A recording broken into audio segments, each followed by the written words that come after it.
오늘은 농사 짓는 얘기를 좀 해보려고 합니다. 요즘은 농사를 질 때 농부가 먼저 밭을 다 정비를 하죠. 예수님 당시에는 조금 달랐던 모양이에요. 예수님 당시에는 밭을 다 만들어 놓고 그 다음에 씨를 뿌리는 게 아니라 참 이상해요. 씨를 그냥 막 뿌립니다. 여기저기다 씨를 다 뿌려놓고 그런 다음에 소나 나귀가 끄는 쟁기로 밭을 갈아엎게 되죠. 이렇게 되니까 어떤 일이 벌어지게 되냐면 씨를 먼저 다 뿌리잖아요. 그러니까 어떤 씨는 길가에 떨어지기도 하고 또 어떤 씨앗은 돌이 많은 곳에 떨어지기도 하고 또 때로는 가시덤불 사이에 그 씨앗이 떨어지는 경우도 생겨나게 되었던 거죠. 우리가 이 비유를 볼 때는 참 이상한 비유인데 예수님 당시에 이와 같은 농사의 방법을 잘 알고 있던 사람들에게는 예수님께서 씨 뿌리는 비유를 얘기할 때 이게 너무나 쉬운 이야기였습니다. 이해하는데 전혀 어렵지 않았어요. 더군다나 오늘 우리가 함께 봉독한 18절부터 23절까지 말씀을 보면 예수님께서 친절하게 비유에 대한 설명까지 다 붙여놨습니다. 그러니까 이거 모를 리가 없죠. 그냥 읽어보면 누구나 다 알 수 있는 그 같은 내용으로 되어 있습니다. 저와 여러분도 사실 마찬가지입니다. 내용을 보면 그렇게 어려운 내용이 아니에요. 간단하게 한번 생각해 볼까요? 길가에 떨어진 씨앗은 뭡니까? 길가에 씨앗이 떨어지면 어떻게 돼요? 길가라고 하는 건 뭡니까? 사람들이 계속 걸어 다니니까 그 땅이 다져지게 되죠. 그러니까 단단하게 굳어진 땅을 나타냅니다. 씨앗이 떨어져도 단단하게 굳어진 땅에는 뿌리를 내리고 들어갈 수가 없는 거죠. 그러니까 어떻게 됩니까? 씨앗이 떨어지자마자 새들이 와서 그 씨앗을 먹게 되는 거죠. 예수님은 이것을 뭐라고 설명하셨냐면 19절에 보면 말씀을 듣고 깨닫지 못하는 사람의 모습이다. 그러니까 말씀이 전해져도 말씀이 몸 안으로, 영혼 안으로, 심령 안으로 들어오지 못하고 그냥 겉돌고 있다는 거죠. 그러니까 그 말씀이 순식간에 사라져 버리는 겁니다. 돌밭은 뭡니까? 돌밭. 이게 겉으로 볼 때는 흙이 있어요. 그런데 문제는 뭐냐면 그 얇은 흙 아래에 뭐가 있냐면 이 석회암층이 있습니다. 아마도 이 팔레스틴 지역에는 이런 지형이 많았던 것 같아요. 그러니까 겉으로 볼 때는 이게 흙인지 밑에 석회암이 밑에 깔려 있는지를 잘 모르는 겁니다. 근데 어쨌든 씨가 거기에 떨어진 거예요. 씨가 떨어지니까 흙이 조금 있으니까 어떻게 돼요? 뿌리가 좀 나와요. 그런데 밑에 단단한 석회암층이 있으니까 그 씨앗이 그 밑으로 뿌리를 더 내리지 못하게 되는 겁니다. 그러다가 사막의 뜨거운 햇볕을 맞으면 어떻게 됩니까? 그 씨가 제대로 자라지 못하고 그냥 말라버리게 되는 거죠. 예수님은 이와 같은 모습을 20절과 21절의 말씀에서 말씀을 듣고 즉시 기쁨으로 받지만 환난과 박해가 일어날 때는 곧 넘어지는 자다. 이렇게 말합니다. 말씀이 들어오는 것 같아요. 순간적인 감정이나 기분으로는 말씀이 들어오는 것 같은데 이 말씀이 내면으로 깊숙하게 들어오지 못하는 겁니다. 뿌리가 그 말씀 가운데 그 뿌리가 그 마음의 영혼에 깊이 내리지 못하니까 그냥 이내 사그러지는 그와 같은 사람들의 모습이죠. 세 번째는 가시떨기라고 표현되어져 있습니다. 여기는 씨앗이 떨어지면 밑에 석회암층이 있는 게 아니에요. 그냥 자라요. 자라는데 문제는 뭐냐면 이 가시덤불이 있기 때문에 햇볕과 양분을 빼앗기게 되는 겁니다. 여러분 블랙베리나 라스베리 같은 거 한번 생각해 보시면 금방 이해할 겁니다. 이게 한번 세력을 막 뻗치게 되면 정신없이 막 뻗쳐나가요. 그러니까 거기에 씨앗이 떨어지면 땅이 괜찮아요. 자랄 수 있는데 위에 너무나 강력한 세력들이 있으니까 제대로 성장을 하지 못하는 것이죠. 예수님은 이 모습을 이렇게 설명하셨습니다. 22절에 보면 세상의 염려와 재물의 유혹이 말씀을 막혀 결실하지 못하는 자다. 이렇게 말합니다. 그러니까 잘하기는 잘하는데 이게 열매를 맺지 못하는 거예요. 열매가 없어요. 교회를 오랫동안 다녀도 신앙생활을 아무리 오래 해도 욕심과 욕망에 짓눌려서 아무런 열매를 맺지 못하는 상태를 나타내죠. 마지막 네 번째는 뭡니까? 좋은 땅. 근데 사실은요, 좋은 땅이 처음부터 특별한 흙으로 구성된 땅이 아니에요. 좋은 땅, 여기서 말하는 좋은 땅이라고 하는 것은 경작된 땅을 나타냅니다. 경작된 땅. 처음에는 돌이 있었어요. 근데 그 돌을 골라내는 겁니다. 처음에는 잡초가 있었어요. 잡초를 뽑아내는 겁니다. 부드럽게 갈아 엎으니까 어떻게 돼요? 흙 사이에 산소가 막 들어가게 되는 거예요. 그러니까 이 땅이 공기를 흡수하고 숨을 쉴 수 있는 땅이 되고, 그래서 뿌리를 잘 내릴 수 있는 좋은 땅. 이 땅을 뭐라고 표현하냐면 말씀을 듣고 깨달아 열매를 맺는 사람이다. 또 이런 땅에는 열매가 어떻게 맺히냐? 재미있는 표현이에요. 100배, 60배, 30배의 열매를 맺는다. 여러분 상식적으로 생각해 보면 30배, 60배, 100배가 순서가 맞을 것 같잖아요. 근데 왜 100배, 60배, 30배 이렇게 했을까요? 아시는 분 계세요? 답은 없는데요.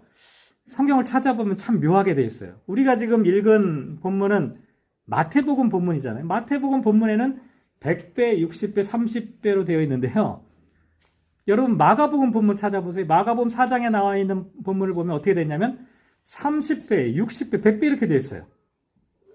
또 누가복음 찾아보시면 아예 60배, 30배는 나와 있지도 않고 그냥 100배만 나와 있어요.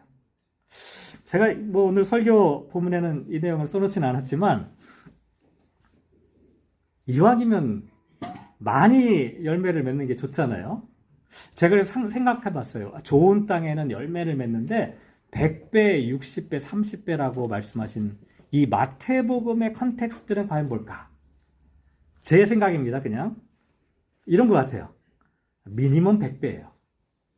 미니멈 100배인데 그냥 뭐 조금 재수가 없으면, 재수란 말 써서 죄송합니다만 뭔가 조금 안 좋으면 그냥 60배, 그것보다 더 최악이더라도 30배.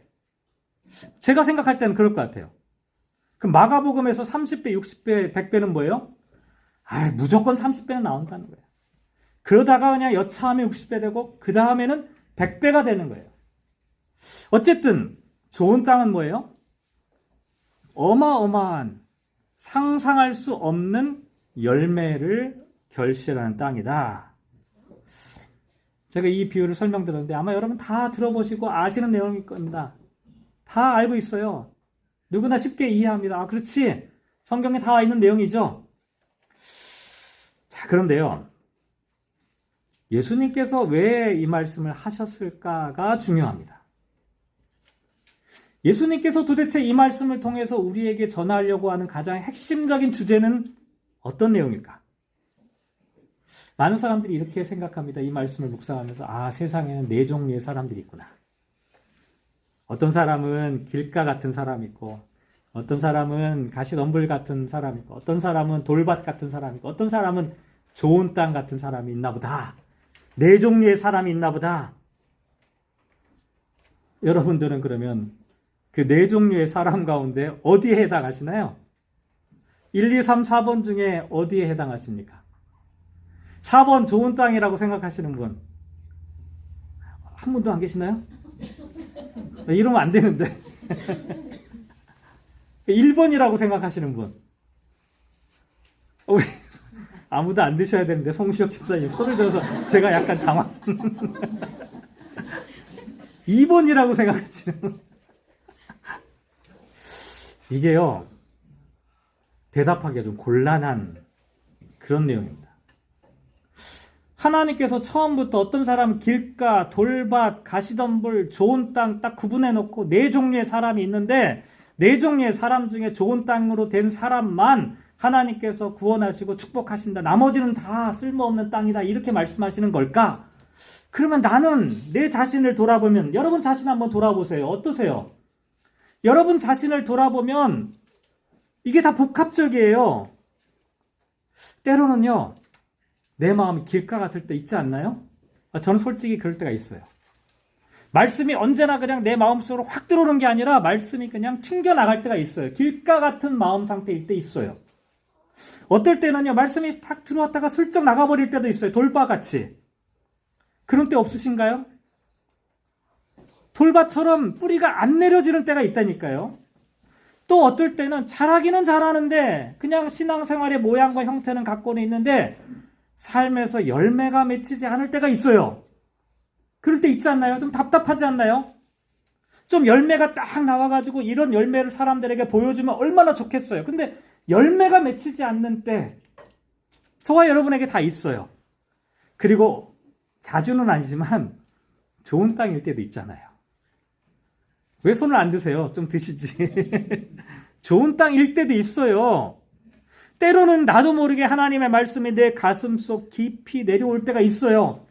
그 말씀이 내 안에 깊이 뿌리를 내리고 나의 삶을 변화시켜서 나도 모르게 나로 하여금 열매 맺게 하는 때가 있다는 거죠.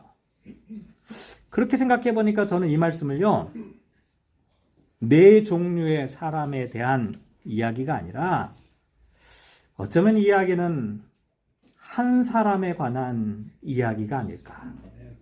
한 사람이 말씀을 통해 변화되어가는 그 과정을 우리에게 말씀하고 있는 것은 아닐까.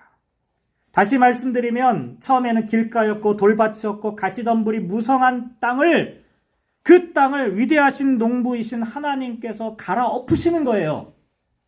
돌을 제거하고 가시를 뽑아내는 겁니다. 그래서 한 사람을 좋은 땅으로 영으로 가도록 하는 그 과정.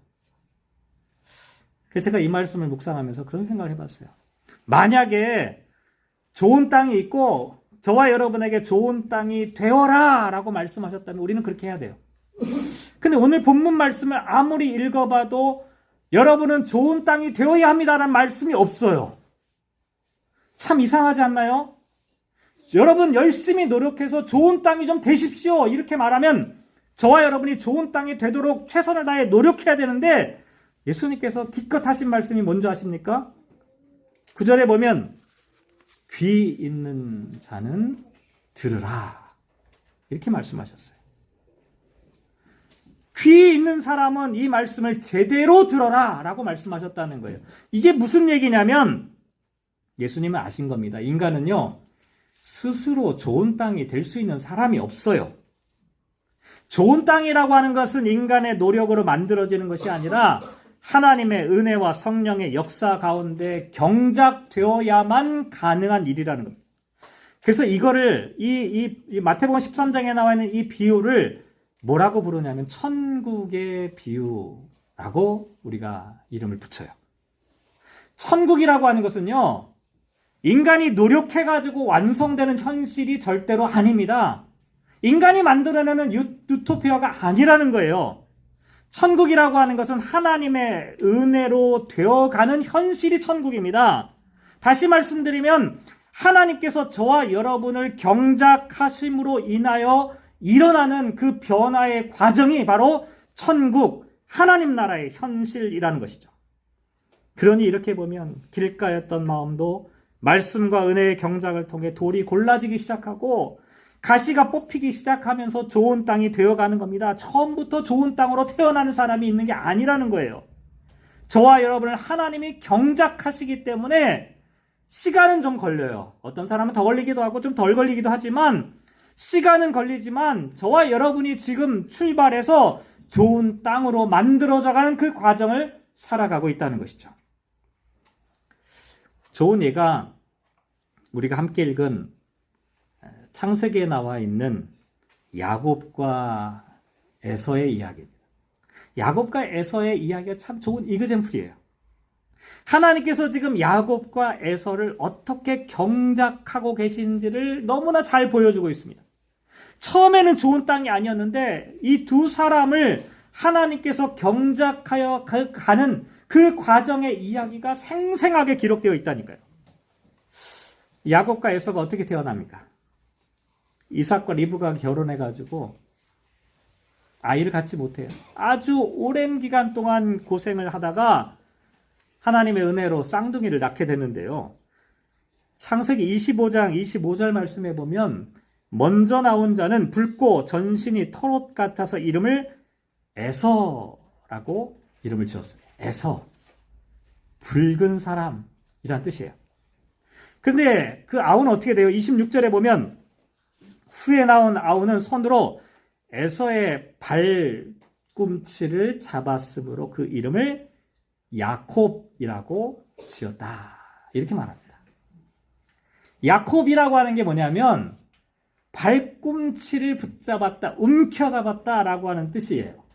근데 여기에는 또 어떤 뜻이 있냐면 이 야콥이라고 하는 이 말에는 속이는 자라고 하는 뜻도 함께 포함되어 있습니다. 야콥이라고 하는 이름에 걸맞게 그의 인생은 속이는 인생이었어요. 형을 속이고 아버지를 속이고 외삼촌 라반의 집에서도 그를 속였어요. 어떻게 해서든지 움켜잡기 위해서 속이는 사람, 이게 야곱이었습니다. 아버지와 형을 속이고 어떻게 됩니까? 도망자 신세가 되죠.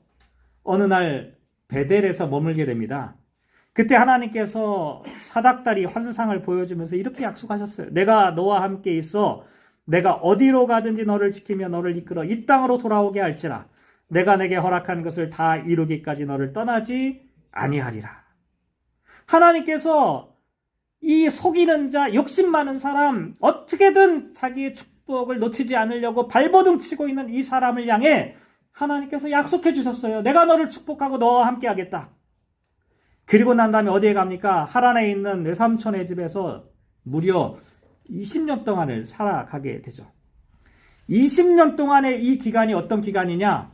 하나님께서 야곱을 경작하시는 기간이었어요. 이 사람이요, 속이는 사람이었다고 말씀드렸잖아요. 가서 보기 좋게 속아 넘어가는 경험을 하게 돼요. 이 사람은 기다리지 못하는 사람이었어요. 인내하지 못하는 사람이었어요. 그런데 20년 동안 기다려야만 했어요. 사랑하는 사람을 얻기 위해서 기다리는 그와 같은 시간을 20년을 보내게 된 겁니다. 그러다가 마침내 어떻게 됩니까? 창세기 32장에 보면 야복강에서 하나님의 천사를 만나 밤새 씨름하게 되죠. 그러다 환도뼈가 부러지는 경험을 하게 되었습니다. 그때 하나님께서 뭐라고 하십니까?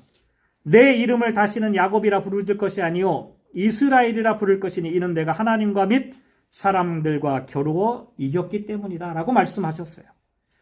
저와 여러분이 알고 있는 이스라엘, 하나님과 겨루어 이긴 자라고 하는 뜻인데, 더 정확하게 말씀드리면 야곱이 하나님을 이긴 게 아니에요. 그의 환도뼈가 부러졌다라고 하는 것은 야곱의 옛 자아, 다시 말씀드리면 속이는 자, 욕심 많은 자, 이 사람을 하나님께서 부러뜨린 겁니다. 그리고 그 위에 새로운 사람을 탄생하도록 하신 거예요. 그래서 야곱은 이스라엘이 되는 은혜를 입었어요. 여러분, 은혜가 뭔지 아십니까? 은혜라고 하는 거는요, 인간의 노력과 성취의 결과물이 아니라 하나님께서 주도하시는 사건에 나를 온전히 내어드릴 때 나타나는 현상이 은혜입니다. 내가 뭔가를 열심히 노력해서 얻으면 그냥 내 결과물이에요. 노력의 대가예요. 그런데 내 노력이나 성취가 아니라 하나님이 주도하시는 사건에 나를 그냥 고스란히 내어드릴 때 하나님이 이루시는 사건이 바로 은혜라는 것이죠. 야곱은 이스라엘이 되는 은혜를 받았어요.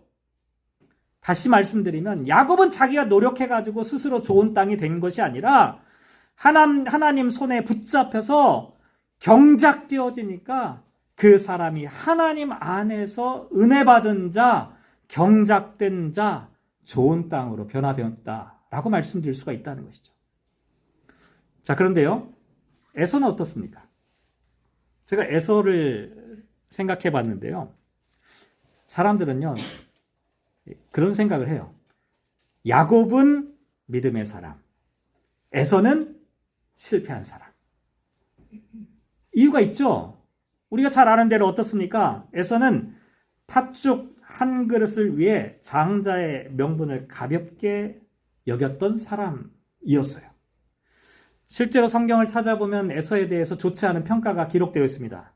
히브리서 12장 16절 말씀에 보면 에서를 향해 이렇게 말해요. 한 그릇 음식을 위하여 장자의 명분을 판 에서와 같이 망령된 자가 없도록 살피라. 에서를 뭐라고요? 망령된 자다, 이렇게 표현합니다. 망령된 자, 이게요, 망령이 든 사람을 얘기하는 게 아니에요.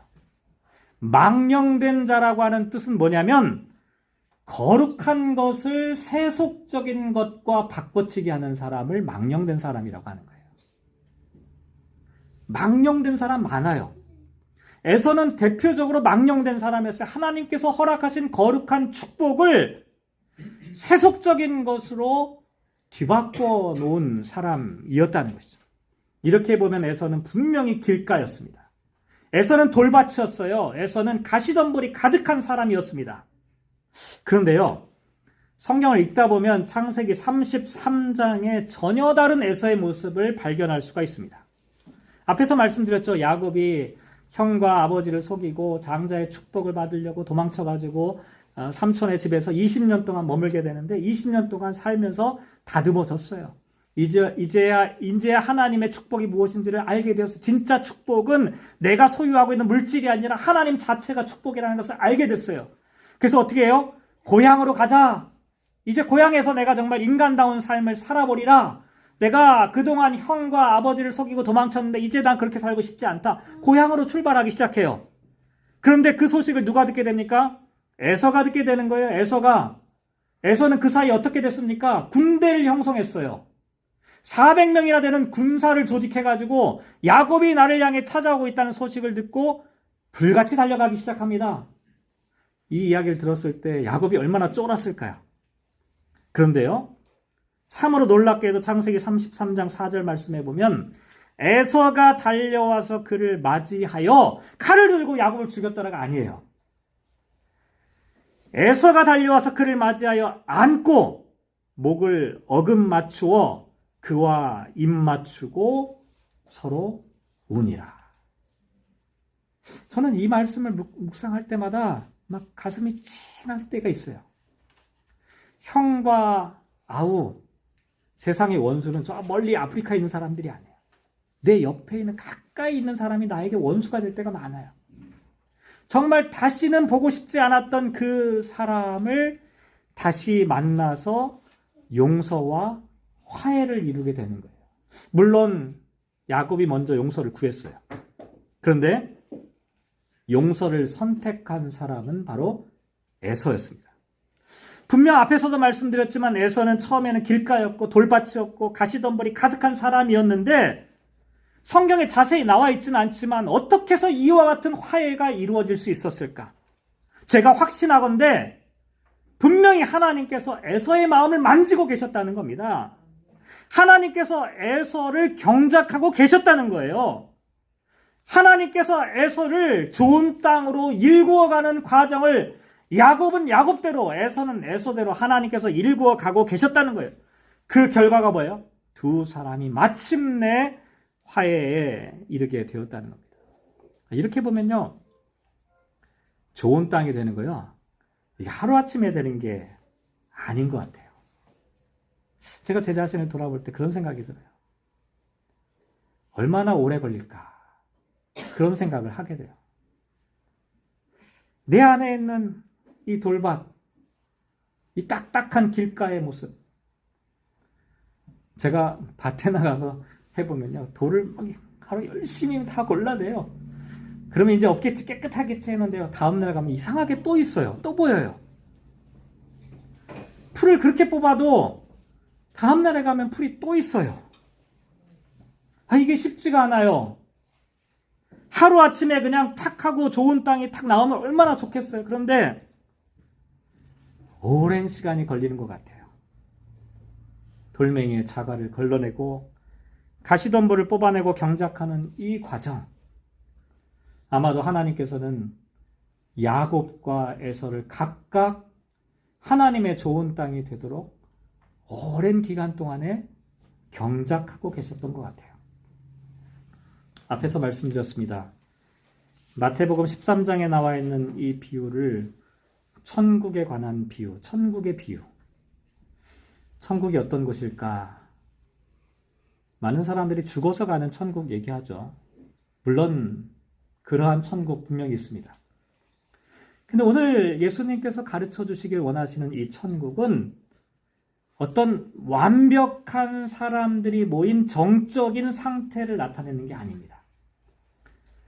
천국은, 예수님께서 지금 이 비유에서 말씀하시는 천국은 하나님께서 그 죄인들을 한 사람 한 사람 빚어가는 그 과정 전체가 하나님 나라의 과정이라고 하는 것이죠. 특별히 마태복음 13장 23절에 보면 좋은 땅이 결실한다라고 하는 표현을 써요. 결실한다. 근데 이 단어를 찾아보면 이 단어의 문법이 시제가 어떻게 되냐면 이게 현재형이에요. 과거형, 현재형, 미래형 있잖아요. 이 현재형, 헬라어에서 현재형을 사용하는 이유가 있습니다. 이거는 단 한 번의 사건으로 끝난다는 얘기가 아니에요. 이거는 계속되는 겁니다. 왜냐? 오늘도 현재고 내일도 내일 똑같은 시간은 어떻게? 내일도 현재예요. 하루하루 모든 삶이 다 현재라는 겁니다. 그러니까 이 얘기는 무슨 얘기냐면 나 옛날에 열매 맺었어. 이게 안 된다는 겁니다. 과거의 얘기가 아니에요. 현재의 얘기예요. 현재 내가 열매를 맺고 있느냐라고 하는 겁니다. 좋은 땅은 뭐예요? 어제도 열매를 맺었지만 오늘도 열매를 맺을 거고 그리고 내일도 열매를 맺게 되는 거예요. 계속해서 열매를 맺게 되는 땅이 좋은 땅이라는 거예요. 그래서 사도 바울이요. 빌립보서 1장 6절에서 너희 안에서 착한 일을 시작하신 이가 그리스도 예수의 날까지 이루실 줄을 우리가 확신한다라고 말합니다. 옛날에 했다는 게 아니에요. 하나님께서 시작하신 그 일을 그 마지막 날까지 매일 하루도 빠짐없이 하나님의 착한 일들이 저와 여러분을 통해서 만들어지고 있다라고 하는 것을 말씀하고 있다는 것이죠. 설교를 시작하면서 여러분에게 질문을 드렸죠. 여러분은 어떤 땅입니까? 여전히 우리 가운데 어떤 사람은 아직도 길가 같은 사람이 있을 수 있어요. 어떤 사람은 흙이 얕은 돌박 같은 사람 있을 수 있습니다. 어떤 사람은 열매 맺지 못하는 가시덤불 같은 사람 있어요. 그리고 좋은 땅으로 살아가는 사람들도 있죠. 그런데요, 농부는요, 내가 소유한 이 밭에 돌멩이 좀 보인다고 나 이 밭 쓸모없어 버리지 않아요. 가시덤불이 막 자란다고 해서 그 땅을 포기하지도 않습니다. 농부는 어떤 사람이냐? 오히려 그 돌을 하나씩 드러내는 사람, 가시를 뽑고 흙을 뒤집는 사람. 우리 하나님이 농부이십니다. 농부이신 하나님께서도 저와 여러분을 그렇게 경작하고 계십니다. 저와 여러분이 지금 교만하다고, 저와 여러분이 부족하다고, 저와 여러분이 허물이 많다고 우리 하나님 포기하지 않으십니다. 저와 여러분이 지금 당장 아름다운 열매를 30배, 60배, 100배 열매 맺지 못한다 하더라도 하나님께서는, 좋은 농부이신 하나님께서는 포기하지 않습니다. 내버려 두지 않습니다. 땀 흘려 일하고 계십니다. 성령 하나님께서 쟁기로 저와 여러분의 마음을 지금도 파고 계시는 겁니다. 갈아엎고 계시는 거예요. 끊임없이 말씀의 씨를 뿌리고 계십니다. 오래 참으심으로 열매를 맺을 때까지 기다리고 계시는 겁니다. 그래서 끝끝내 저와 여러분이 좋은 땅이 되기를 우리 하나님께서 기다리고 계신다는 거죠. 그러니까요, 결국은 그렇게 돼요. 결국은 야곱 같은 사람이 이스라엘이 된다니까요. 에서 같은 망령된 사람도 화해와 용서의 사람이 되어진다는 겁니다. 그러니까요, 좋은 밭으로의 여정을 살아가는 사람은요, 낙심할 필요가 없어요. 내 현재 모습이 부족하지만 그것 때문에 낙심할 필요가 없어요. 그리고 다른 사람을 보고 판단하지도 않습니다. 아이고, 저 사람 아직도 길가야. 저 사람 아직도 돌밭이야. 저 사람 아직도 가시덤불이 저렇게 많아. 그렇게 얘기할 필요 없어요. 왜냐하면 우리 자신도 그래요. 우리 자신도 그와 같은 모습이 여전히 있어요. 그런데 어떻게 봐야 되냐? 아이고, 저 사람을 하나님께서 경작하고 계시는구나. 하나님께서 지금 가시덤불을 거두어 가고 계시는구나. 하나님께서 저 밭을 일구어 가고 계시는구나. 그럼 어떻게 돼요? 포기하지 않는 거예요. 단정하지 않는 겁니다. 하나님께서 일하시기 때문이에요. 앞에서도 말씀드렸지만 좋은 땅은요, 우리 자신에게 소망이 있지 않아요. 위대하신 농부이신 하나님께 있습니다. 야곱을 끝까지 붙드셨던 하나님, 에서를 화해로 이끄신 하나님께서 반드시 저와 여러분을 이끌어 주실 겁니다. 결국은 100배예요, 100배. 미니멈 100배입니다. 재수 없으면 60배고요. 최악이 되어도 30배예요.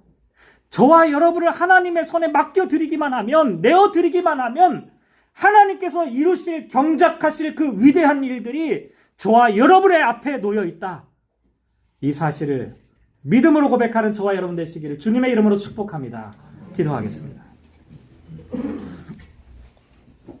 사랑이 많으신 주님, 우리 자신을 돌아보니 너무 부족합니다.